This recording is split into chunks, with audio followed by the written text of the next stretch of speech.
Hello everyone, Jose J. Garcia with Garcia Home University here, bringing you a quick video. Coaching, education, nuggets.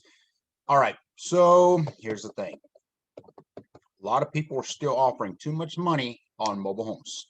And I'm going to make a video on a breakdown on that is specific for definitely. I'm going to do that also, breaking down exactly what it is. You know what? I may even be able to use examples of some previous, most recent properties that we've acquired. But part of that reason is because you don't have all your data. You don't have all your data or you're going by what the seller is telling you. You know, a lot of you are still, well, if the seller is asking 10,000 and I offer 7,000, that's a good deal. That's not the case. You cannot go by what anybody else says. Numbers don't lie. You have to check out your numbers, your markets, and then be able to decipher based on that. What the numbers say, it doesn't matter if they're asking 10, 20, or 30,000. If the home is worth 2, that's all you can pay. And if you can't because they won't take it, then that's not a deal for you. Do not try to force a deal to be a deal. That is one thing that I'm seeing a lot of investors doing. Rush, come on, let's just go ahead and get it. Let's go ahead and get it. There's other investors that are going to get it. Let them get it. That's not a deal for you because it does not check out. Now, if the numbers do, jump all over it. Absolutely. Do not hesitate. But be prepared to coach a seller along with that, right? So one of the things that I've realized over the years is that, you know, it's not so much cut dry as how much do you want this amount? Well, will you take this? And quick little negotiation. And sometimes it can be. A lot of times it can turn into more so, you know, if they're already asking within the ballpark, I don't want to beat up anybody. You know, making an offer, I make what I call a fair market value offer. The home as is condition, right?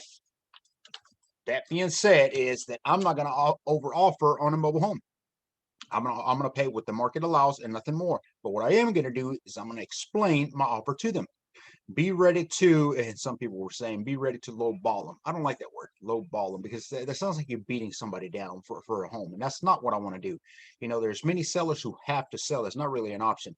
They're behind on bills, they're behind on lot rent, probably being evicted by the park. So it's almost like they have to go. They will either lose the home or get something for it. So I don't like to ever try to think that I overbeat somebody for the property. Make it a good investment, make it a win-win from both sides, and take the deal, right?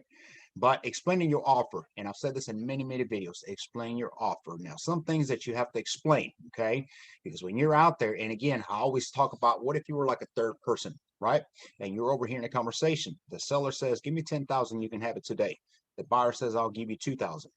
That's probably the end of the conversation. If that's all that was said, that's probably about the end of the conversation. Most sellers are going to get very defensive by a lowball offer like that. Most sellers think that their home is worth the most. All that is okay. We're not there to argue with them.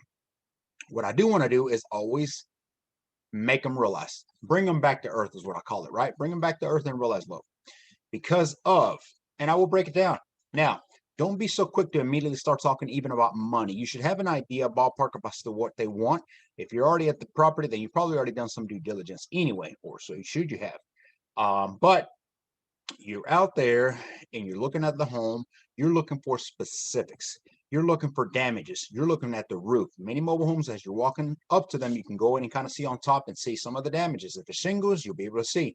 If it's metal, you'll be able to see rusted, etc. So you're accounting for that. Don't say anything just yet. Just kind of walk around, walk in, and then start pointing out things. Not so passive aggressive in a way, but I feel a bouncy area.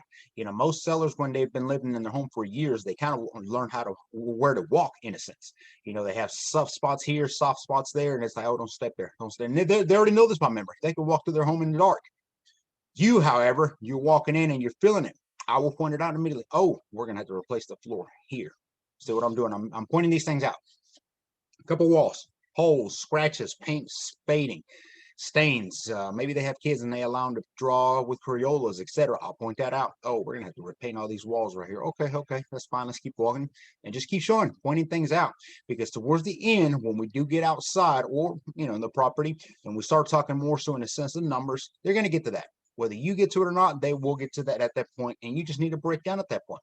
Look, here's what, and again, this is why you need to know your numbers, your markets. Here's why I'm going to make you an offer like what I am. But before, I just want to point out, most properties here sell for about 15,000 to 17,000 ARV, meaning after repair value. Now, Mr. Seller, I'm an investor. This home is not for me. So I have to come in and invest in it, meaning I have to buy it. Then I have to pay the time, pay for material, pay for the labor, pay for the holding, pay for utilities, insurance. You see how this accumulates. Now, that's not your problem. That's mine. But I'm trying to point out things because here's the reason why I can only offer you X amount. Now, if the property across the street sold for 17,000 and you're wanting 10,000 for your sir, by the time I put in labor, material, material itself, is going to put me way over the top. Again, my issue. But we would be comparing your property to theirs when theirs was a move-in ready, right? I saw that property. I just didn't get the bid on it or even really look at it whole lot. It kind of got placed on the market and it sold. But I did see that they put new flooring, new vinyl, new carpet. They put new doors inside the home. They painted the entire interior, walls and ceiling. The exterior, they went ahead and pressure washed it. I think they put sections of new roof in it maybe. I know they dressed it up all nicely, and so they really took it up, above and beyond. There's nothing wrong with yours, but in order for me to be able to get those kind of numbers, I have to do the same thing. So you see where it puts me at that point, taking the responsibility. Break them down, break them down. Some sellers will care, some will kind of stick to their price, but at least you're explaining and you're letting them know. I'll tell you, 9 out of 10 sellers, as I'm talking to them in this demeanor, this way, it immediately brings them, well, yeah, I guess, yeah. We have not updated mine in 10 years, or we've never done it. So, yeah, I guess so. And usually when you get them immediately asking you, well, what can you pay? You kind of got them on your side at that point because you got them to understand that, look, okay, and that's where I'll break them down.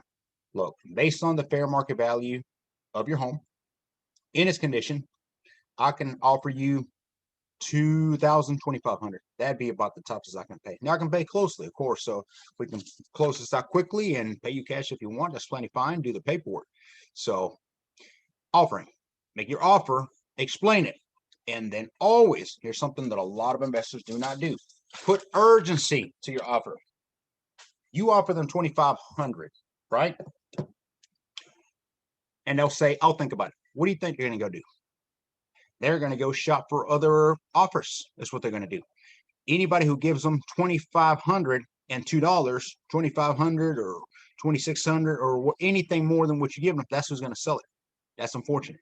You can build a rapport, build a relationship. That's fine, but people need money. People are going to want to get the most. So put an urgency to your offer. Okay. Well, look, if you can't accept my offer today, Mr. Seller, that's plenty fine. But look, like I said, I'm an investor and I will buy a property in this area. I'm looking for. Now I've got a couple more that I'm going to look at. So, I like it to be yours, but if it ain't, I understand. So how about this? Call me tomorrow by this time. In other words, you're giving them 24 hours. Call me tomorrow by this time and let me know what you think, and of course, after that, if I don't hear from you, I'm probably just going to go and move on another property. That has also helped me negotiate when somebody didn't call me within that time frame, call me after, and not beating them up for the home still, but I offered 2,500. They called me well after time. I knew what they were doing. They couldn't get a buyer, not in time anyway, not like that. So they called me back. First thing I said, well, look, as I mentioned, 5 o'clock, and I've already started looking into the properties. I'm probably going to put a deposit on a couple here.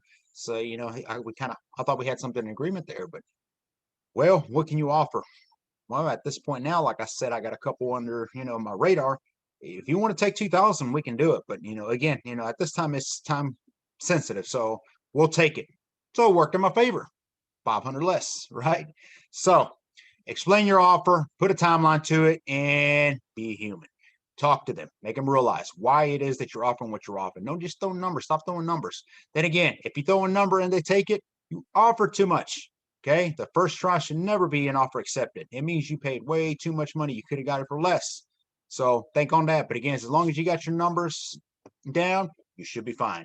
If you're looking for more coaching like this, visit GarciaMHE.com. Email me directly at j@GarciaMHE.com. Thank you for watching.